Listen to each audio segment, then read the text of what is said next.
Hello, everybody. Welcome back to another episode. I'm back with Vijay. So, Vijay is an entrepreneur, and thank you very much, Vijay, for being here. It's a pleasure to have you. Thank you very much. Thank you. Thank Lakshit for having me today. It's absolutely a pleasure to be doing this interview with you. Yeah, My pleasure. My pleasure. So, Vijay, it would be great if you could yeah, introduce yourself, what you do, everything about you. right. Yeah.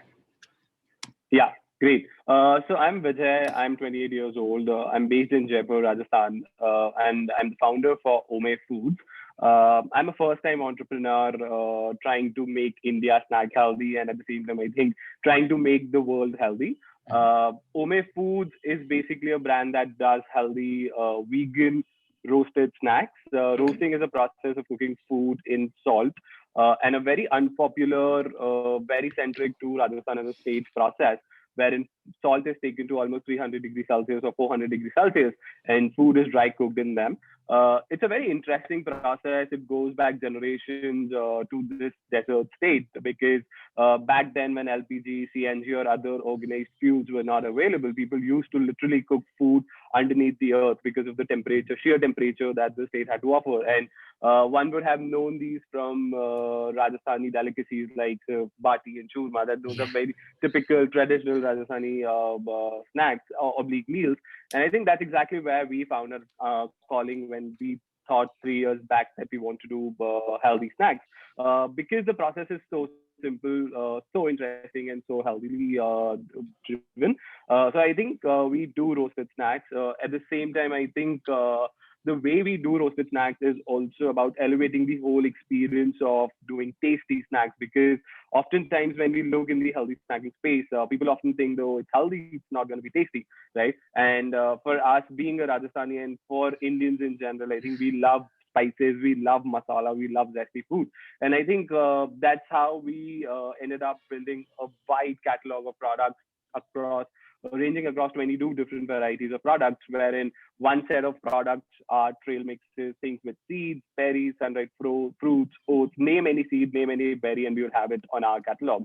And second set of our products are Indian savory snacks, things like potato flakes, things like chana, things like soya bean, and basically anything and everything that an Indian would end up snacking on.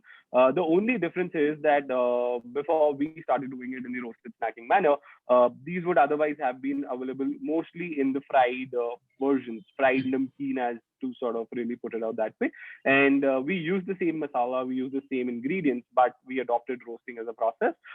We made seasonings which were health conscious. We consulted and got a lot of feedback from certified nutritionists and dietitians to help derive the right formula, which answers to the health aspect of what a snack has to be. And I think that's how we ended up developing a snack. At a brand level, we are a D2C brand servicing over 27,000 pin codes across India and also in the United Kingdom. And a typical consumer of ours is an entire family. I would like to put it that way. So we have snacks which a kid in the family would love to snack.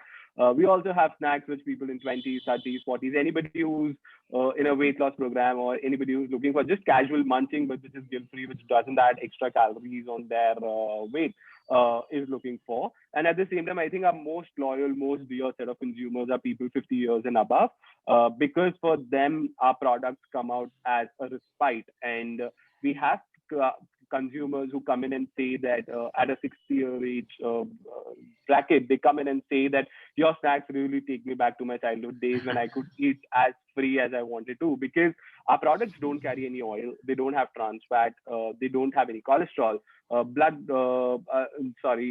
Salt levels are to the minimum level. Even if you're cooking our food in salt, we do enough amount of processing on the food, natural processing on the food, to make sure that excess salt is taken away from them so that it becomes palatable, it becomes easier for consumers to eat.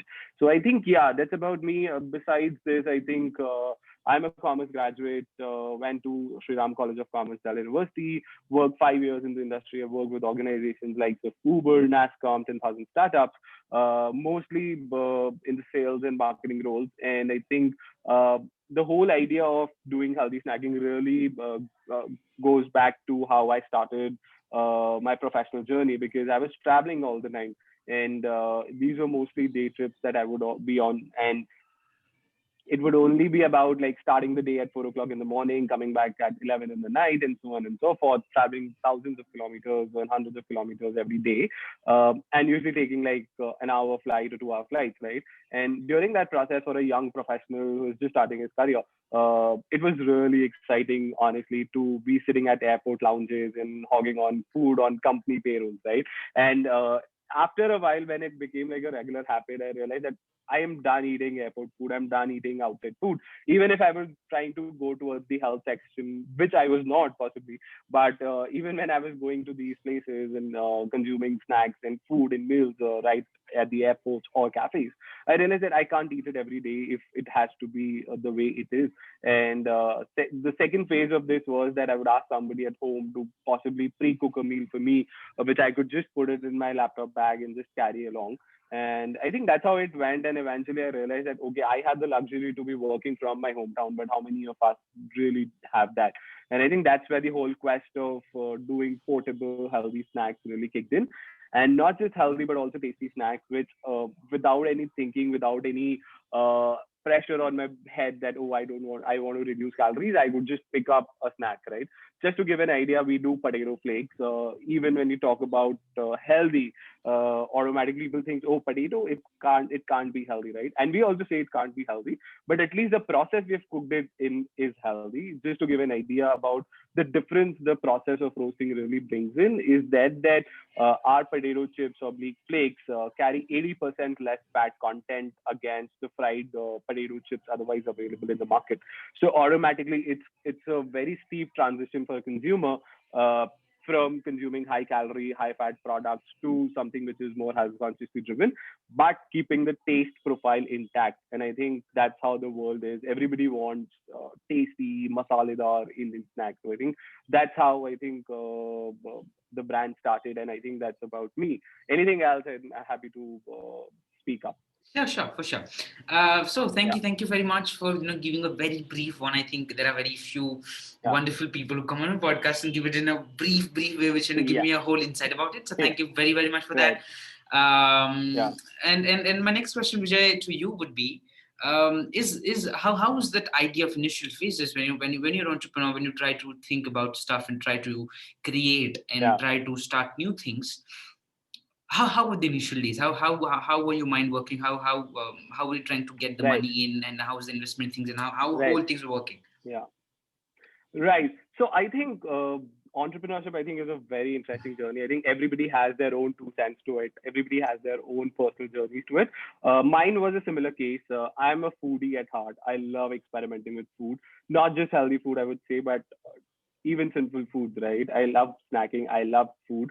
And I think this was more of a personal journey for me because, as I said, I was working in a job profile that required me to travel. And I think my first tickle point was to make or oblique find portable snacking which I could just keep in my bag. I don't even, for instance, have to rinse my hand because even if I'm in a cab, I can't sort of really rinse my hand. So something which I could just eat it directly from the packet, right, and still not feel bloated. So I think that was the calling for us.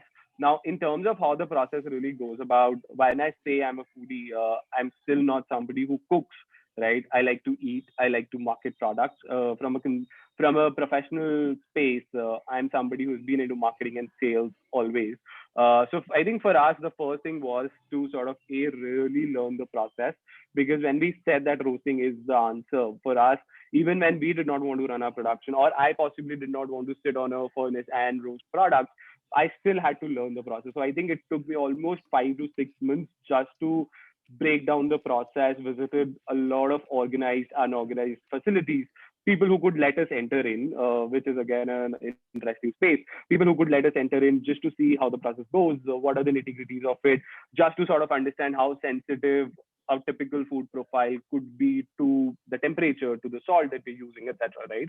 Just to give an idea, if I'm cooking something like potatoes, it can't be it can't be in the pot for more than 20 seconds, right? But if I'm cooking something like soya bean, it still has to be cooked for almost 2 minutes, and it still has to be cooked twice or thrice, and it still has to be done in a more delicate manner, right? So these were things that we had to really break down and really understand before we could even think about market feasibility, whether the product is going to work or not, people are going to like it or not. We just wanted to learn the process.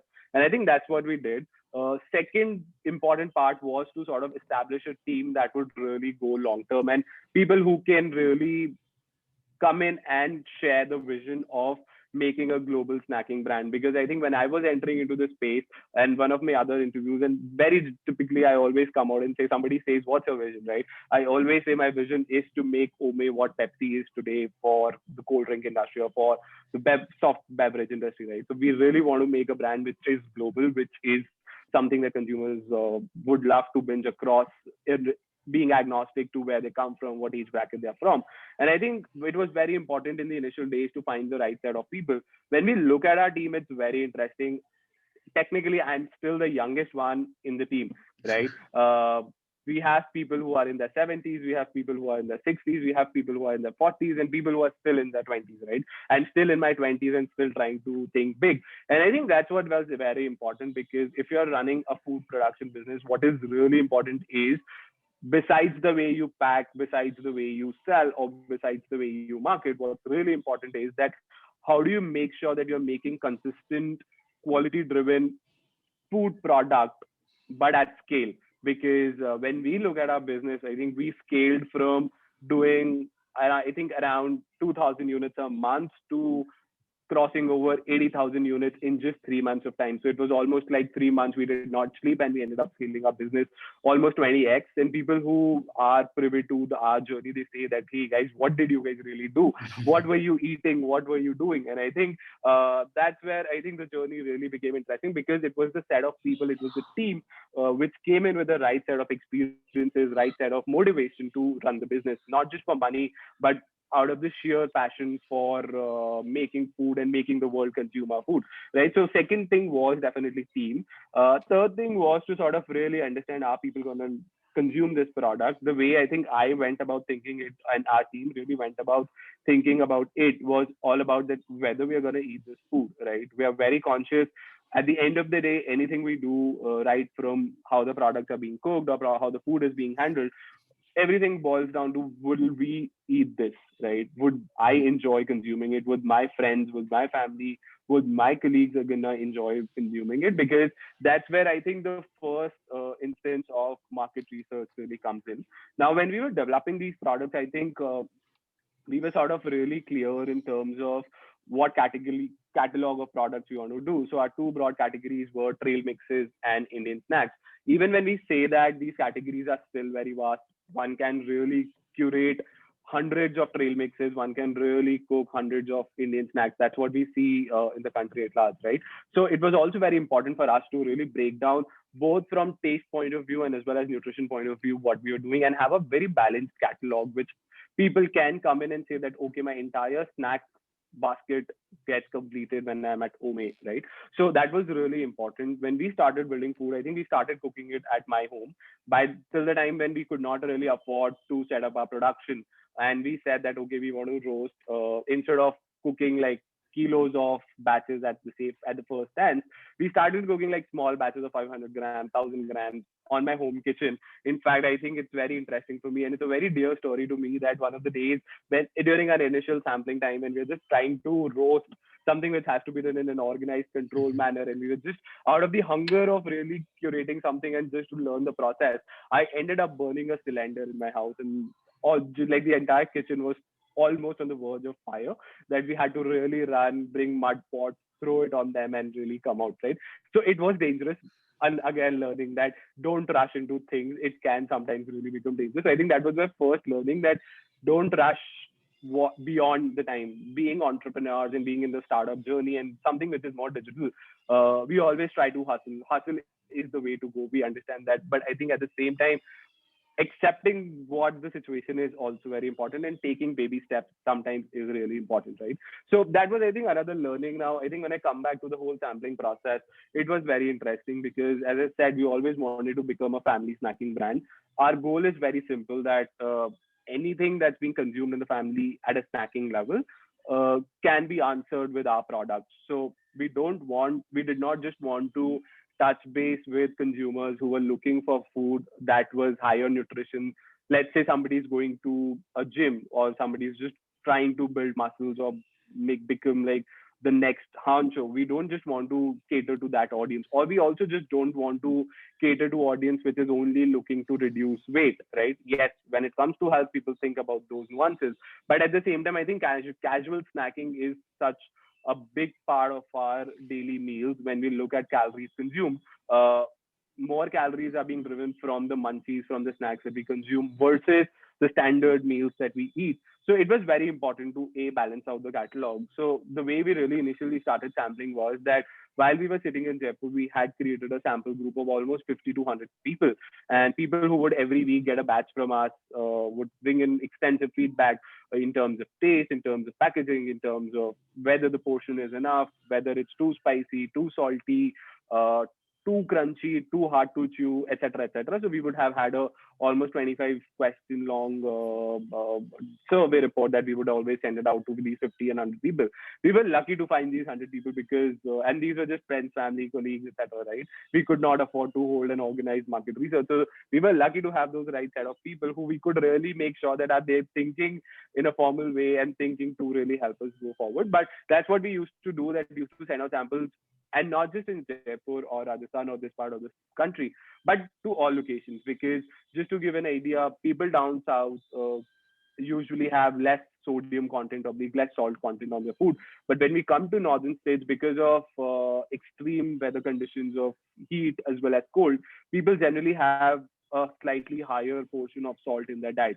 So we also wanted to make sure that we are balancing this act properly. So we had created a pool of set. I think we went around 2 months sampling the products, breaking down them very quickly, and learning from what people had to say. And eventually, I think we had a catalog when we started. We had a catalog of 17 products. The packaging had to be done in a very simple, scalable manner, right? A lot of times as entrepreneurs and as business people, we always think to try to get the best thing out.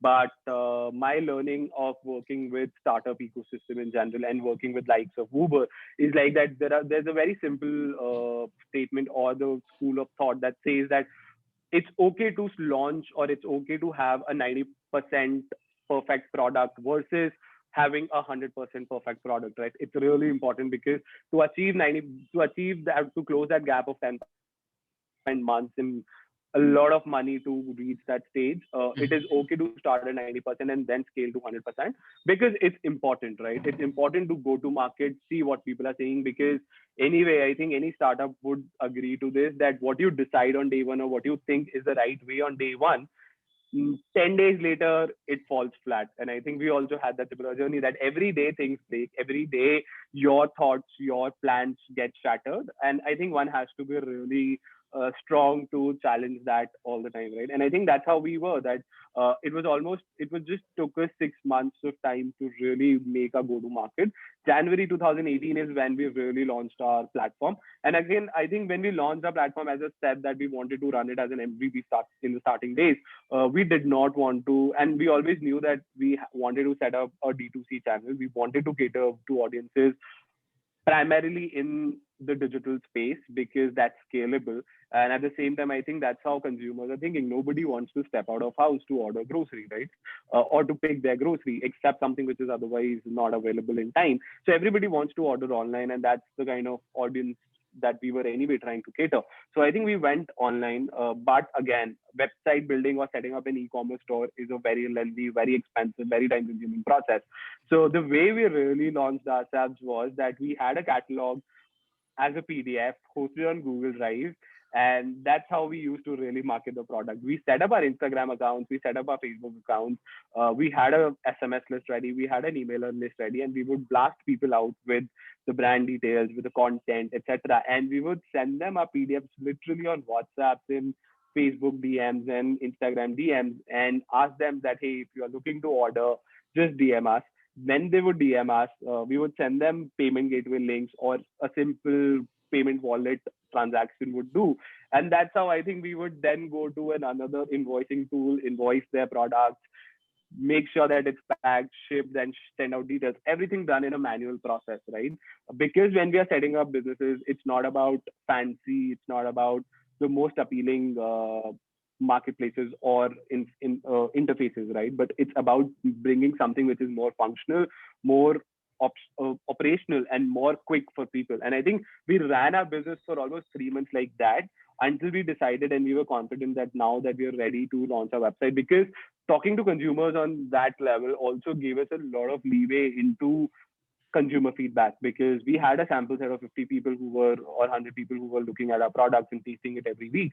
But once somebody really starts paying for a product is when you can really derive the most genuine of feedbacks, right? And I think that's how we did. We spoke to each and every person who ordered our products, making sure that whatever they received, whether they received in the right manner, taking their Mm. feedbacks not just from the snack point of view, but also from the packaging point of view. Is it really helpful? Is it in alignment to what we thought is the right use case? And at the same time, whether it's reaching them in time, were they happy with transit times? Was the handling process clear? Was the secondary packaging interesting enough that they would end up making a tweet or making an Instagram story out of it, right? That sheer excitement of community sales is what we were really looking out of these people. And I think that has sort of come out as an ingrained, most important element in our business today. Even now, after we've scaled to catering thousands of orders every day, becoming one of the most selling brands on Amazon in the category we are today, and doing thousands of orders every month, we are still very close to our consumers. We still talk to them every time. Anybody who has ordered with us would always receive a call back after the order is delivered. It's not a typical call center job, but it's the people who run the business, and it's the people who are the most strategic part of the team would end up making calls. It is mandatory for our entire team to carve out 3 to 4 hours of their weekly work time and make sure that they are talking to consumers. Make sure that, and this includes me also, right? I would every Friday I have this practice for me that second half of Friday anyway, nobody thinks to work, nobody's planning anything new, so we always end up calling up our consumers, people who've ordered with us, making sure that they were happy with the products, drive their feedback. So I think customer review and customer feedback is the most important thing. And even if after a point you scale up, it is important to have that touch point always available, because it then really keeps you grounded and keeps you to reality. Otherwise, teams and entrepreneurs in general fly in their own clouds, right? We forget what's important. So I think these were a typical certain ways we learned and we built the brand to start off with. Yeah. Okay. Okay. Great. Thank you. Thank you very much. Yeah. Yeah. So this there is an interesting. There are you live in a world where 100 of people doing 100 of researchers, 100 of different stuff, and people say that snack can't be healthy. That if you ask your father, Yeah. if you ask your mother, if you ask your grandparents, if you tell them that this snack is healthy, they won't agree, because they know, because a snack can't be healthy. That's what they say. Yeah. So how do you think, and how Right. do you defend that point that our snack is healthy and it's an healthy one? Yeah. Yeah, sure. So I think yes, I agree to what you say. In fact, I always also thought that it's a marketing gimmick at the end of the day. That's how at least and I think that's the wider consensus, that any packaged food, I wouldn't really zero it down to just snacks, but I would say any packaged food.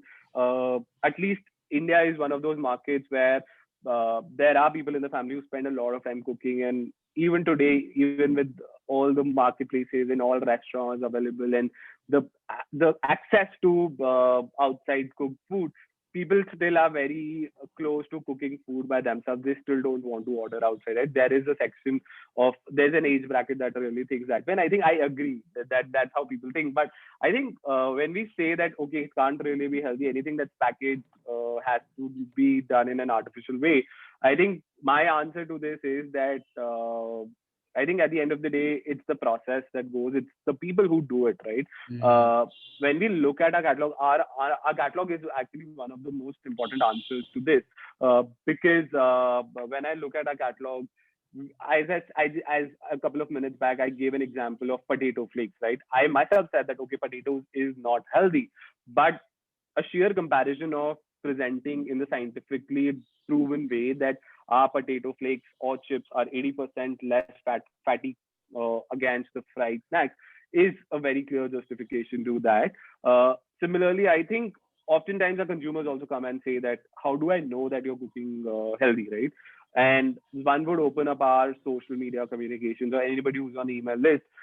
More than we promote discounts, more than we promote offers and sales, etc., our more the most important element of our communication today is only talking about the process that we use, wherein we do like we have sort of made it super transparent.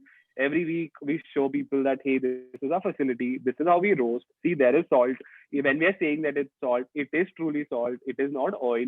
When we say that we're making our own spices, then we let people enjoy that process and join us on that journey of how we cook food. So I think it is very important for any brand and including ours to make sure that whatever we are claiming, we're delivering on that. And at the same time, I think we have consumers. Just for example, we have a consumer from Pathankot, Punjab, and this fellow would have weighed more than 100 kilos just before the pandemic. And I think being homestruck had nothing to do. He's a jeweler, real estate guy, and he just decided that, okay, let me just concentrate my time and energies on reducing some weight. And I think a major chunk of the world really went towards more health driven processes, right? And so this fellow started his healthy health process, health journey. And he says on camera, I've done an interview with him because I take his orders on WhatsApp myself. He doesn't go to our website to order, but he orders directly to me because that's how regular he is to us. And he says that for 6 months, all he did was made sure that he was eating healthy.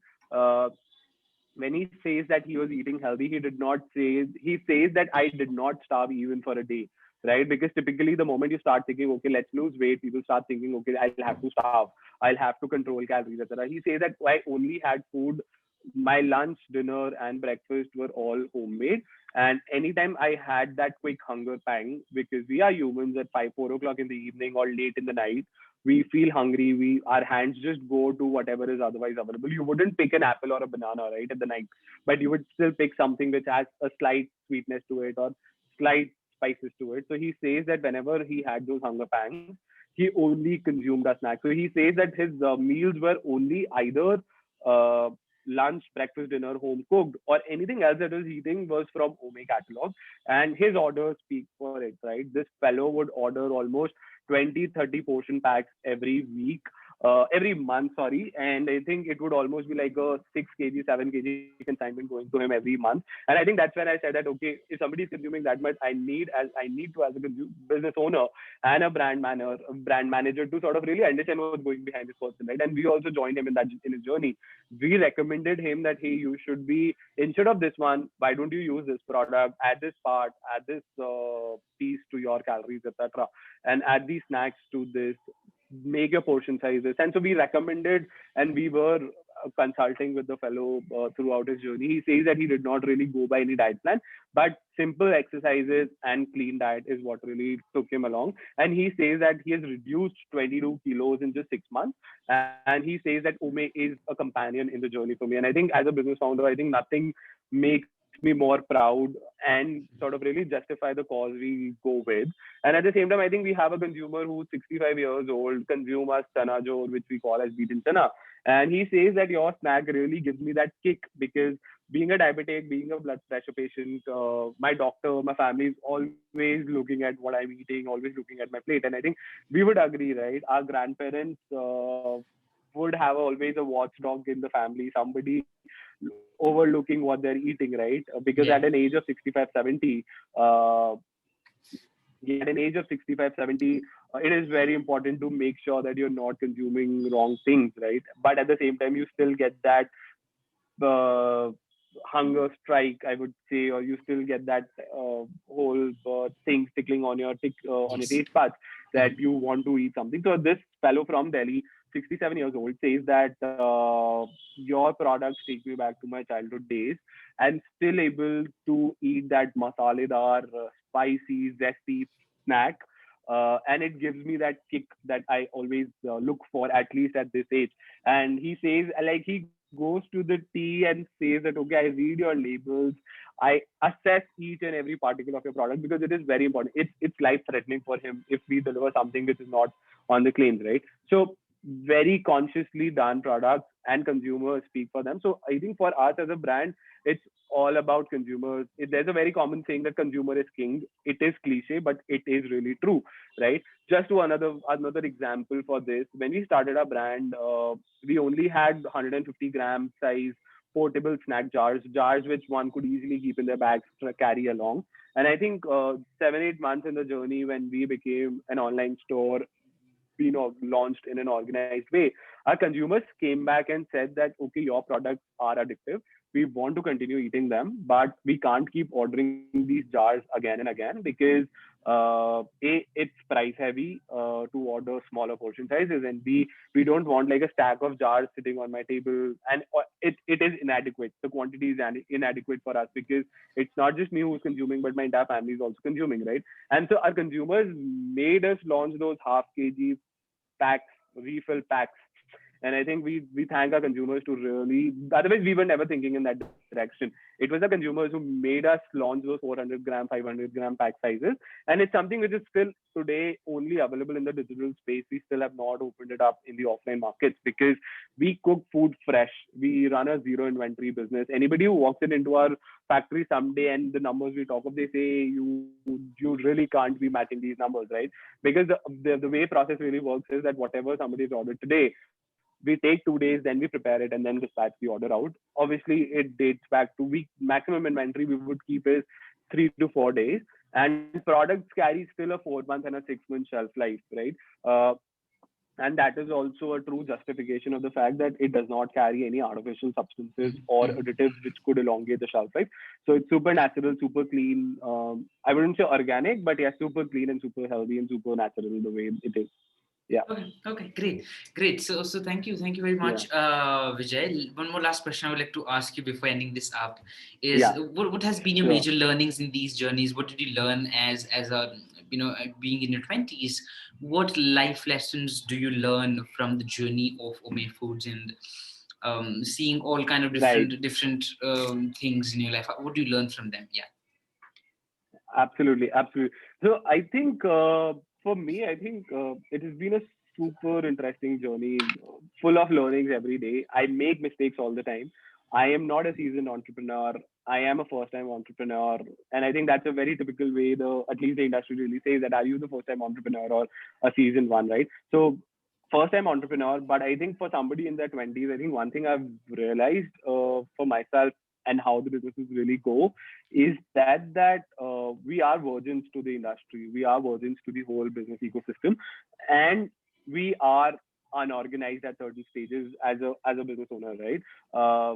And we don't have a lot of experience, but that really adds to the advantage because when you are starting up, no matter how many plans, how many projections, etc., or how many Excels you draw, at the end of the day, everything fails what you plan and you have to reinvent, right?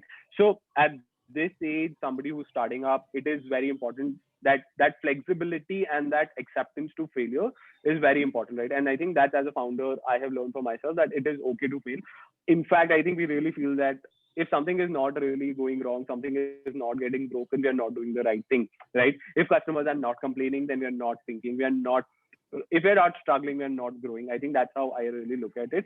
Another learning for, I think, somebody in their 20s, I think one of the things that I am often asked, or when I sit across a group of friends who would have completed their masters in business management from top colleges across India and even Ivy Leagues for that matter, right? I did not go for masters. I did not go for my MBA versus I spend that time sitting in the industry, learning with global businesses like of Uber, like of NASCOM, etc., right? Really gaining that practical business experience, which really made me, really made me ready to jump into entrepreneurship at an age of 26. Today I'm 28, but I started my business when I was 26.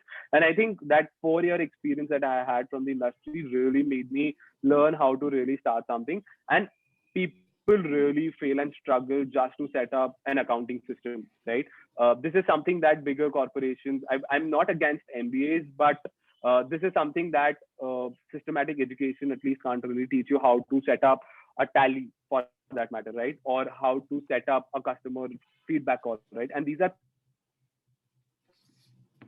things that while I was studying, while I was completing my graduation, I also spent a lot of time interning with a lot of new businesses, and something that I learned from there, right? It is as simple as that. How do you set up the space you're working from, and how do you stay frugal but stay effective, right? I think being frugal and being effective is very important. Yes, swanky offices look really fancy, and those devices and those hefty pantries really look fancy, but I think at the end of the day, we are in here to run our business. We are in here to grow a business. And at the end of the day, it is for the consumers we're doing it. We're not doing it for ourselves. Yes, we are doing it for ourselves, but from a daily effort that we're putting in, we're doing it for the consumer. So this is my learning, that whatever you do, you stay frugal, but at least make sure that you're delivering to the best possible experience you can to your consumers. I think so. That's my learning. And I think most importantly, I keep saying this, but it is very important to be fragile and at the same time flexible, right? But at the same time being consistent, right? One thing that at least I experience, and now being in this space for almost 3 to 4 years now, I would say that okay, I'm also slightly seasoned in the whole process, right? We oftentimes people who just come in, or young fellows who say that okay, I want to intern with a startup, right?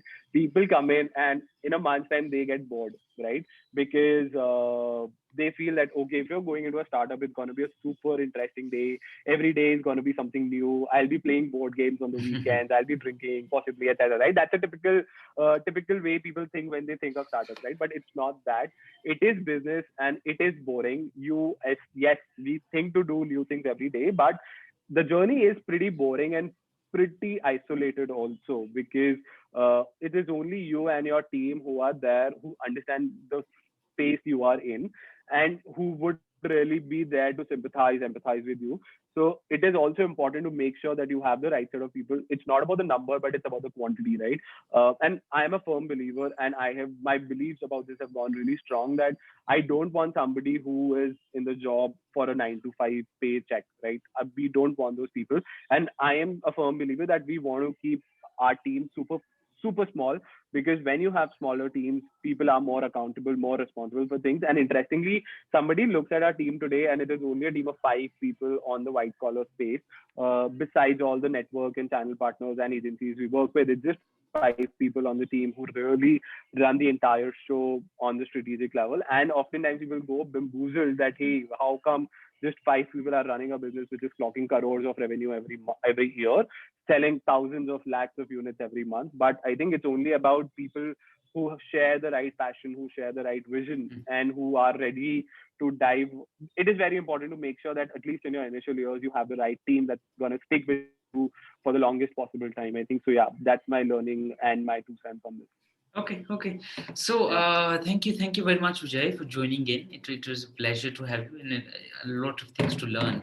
And I think I have taken away a lot of stuff from this time, and learned a lot. So thank you very much, Vijay. Thank you very much. It was my pleasure to have you. Thank you very much. Thank you so much, Sadak. I think great weekend evening spent here. Thank you so much for my having pleasure. me. Thank you very much.